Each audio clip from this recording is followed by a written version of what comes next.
Okay, now when we look at IPC, the legislation, we see that IPC is having mainly two different parts. Okay, first part is on general principles. Some general principles are there. So what are general principles, or what are principles in as such?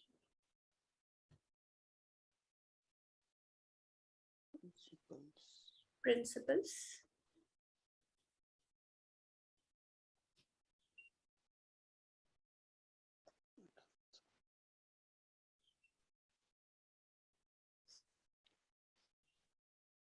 I don't have an idea, ma'am.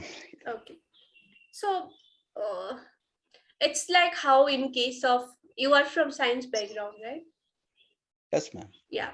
So like how we had this, right? Newton's law, this law, that law, those things will remain as it is, right? They would not change. They may be applied in different situations wherein you can explain a concept based on those principles.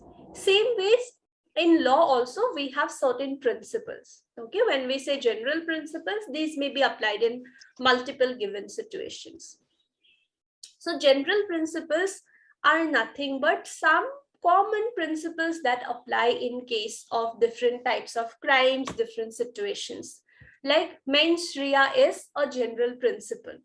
Okay, mens rea establishes that, okay, fine, a person is having bad intention. It may be relevant in this case. It might not be relevant in that case. With the help of that general principle, you get an understanding on a certain concept, or it helps you distinguish whether it's a crime or not. Same ways we have certain other general principles like common intention, common object, group of people having the same intention, they planned and committed something. Okay, common intention. Maybe group of people had the common object of causing loss to another person. They came together, committed a crime. It may be abetment. A person created such a situation, right? Abetment to commit suicide. A person created such a situation that the other person had no other option but to commit the suicide, right? Criminal conspiracy. They planned some bad things, they planned like group of people, and then they finally executed it. Those concepts are also there, which we get in this first part of IPC. Okay, some general things we get. Plus, we also get general defenses. So, what are general defenses? Have you seen that part? Yes, ma'am. Like uh, when the crime is not intended to be committed, it may be in cases of self-defense, or like one, like a person with unsoundness of mind, who is not in a proper mind state, if he commits any offense, and those can be excused by the law. Yes. So otherwise, if a crime is committed, elements are there, the stages are there, we say that, okay, it's a crime.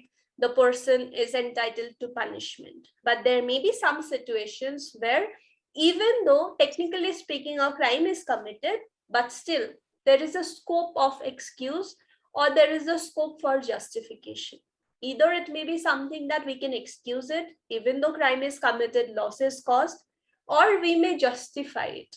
Those are nothing but general defenses. So we have all these 10 different general exceptions or general defenses which apply. Okay, and when we say general defenses, as in they are general. Okay, they can be applied in any type of crime that we have under IPC. But for specific crimes, you may get specific defenses also. When a crime is explained, there it may say if this is not there, it will not be a crime.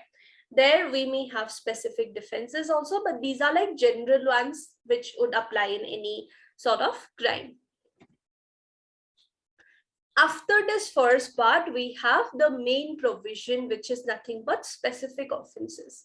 IPC provides definition as well as punishment for different types of crimes that may be committed. These are just few of the examples. There are a lot more different classifications, like offenses committed against state, offenses relating to public servant, relating to election, false evidence relating to coins and government stamps, offenses affecting human body, property, defamation, so many different classifications we have.